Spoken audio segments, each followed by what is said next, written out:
नोएडा पहुंचे सचिन पायलट, अमित शाह से माफी की मांग की, भाजपा पर लगाए गंभीर आरोप। कांग्रेस पार्टी के सीनियर नेता और राजस्थान के पूर्व उप मुख्यमंत्री सचिन पायलट नोएडा पहुंचे, जहां उन्होंने गृह मंत्री अमित शाह को लेकर प्रेस कॉन्फ्रेंस की। पायलट ने शाह से देश से माफी मांगने की अपील की और कहा कि शाह ने बाबा भीमराव अंबेडकर को लेकर जो कहा वह उनके दिल की बात थी। सचिन पायलट ने भाजपा पर गंभीर आरोप लगाए, कहा कि विपक्ष की आवाज को दबाया जा रहा है और भाजपा जानबूझकर राहुल गांधी को लेकर गलत माहौल बना रही है ताकि जनता का ध्यान असली मुद्दों से भटक सके। गृह मंत्री जी के बयान को लेकर पूरे देश में आक्रोश है। न सिर्फ कांग्रेस पार्टी लेकिन समूचे देश में लोग समझ गए हैं कि भाजपा की इंटेंशंस क्या हैं और उनकी सोच संविधान के प्रति और अंबेडकर जी के प्रति क्या है। उन्होंने जो शब्द बोले हैं, जो अपमान किया है सदन के अंदर उस व्यक्ति का जिसने हमारे संविधान का निर्माण किया, उसका जो अपमान किया है, जो अशोभनीय भाषा का प्रयोग किया है, मुझे लगता है उसके लिए उनको माफ़ी मांगनी चाहिए।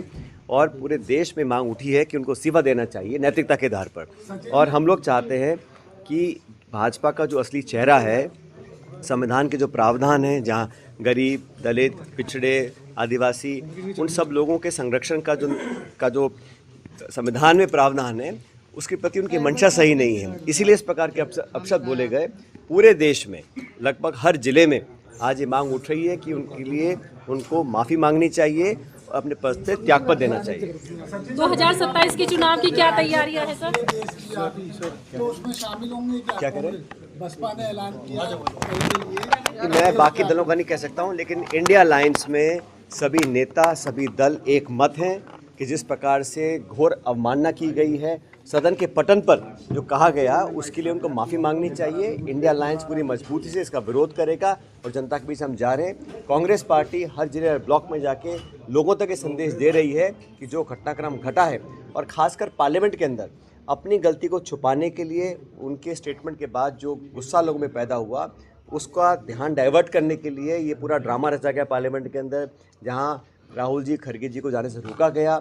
हमारे लोकतंत्र के मंदिर में जिस प्रकार की अप्रिय घटना होने की बात की गई और फिर राहुल जी के खिलाफ जाके एफआईआर करी गई, ये पूरा ड्रामा मीडिया और जनता का ध्यान डाइवर्ट करने के लिए किया गया, क्योंकि मुद्दा ये था कि आपने अंबेडकर जी के खिलाफ जो बोला उससे लोगों में भारी असंतोष है। सिर्फ दलित समाज में नहीं, संपूर्ण भारत के लोग इस स्टेटमेंट के खिलाफ हैं, उनसे माफ़ी की डिमांड करते हैं और नैतिकता के आधार पर उनको इस्तीफा देना चाहिए।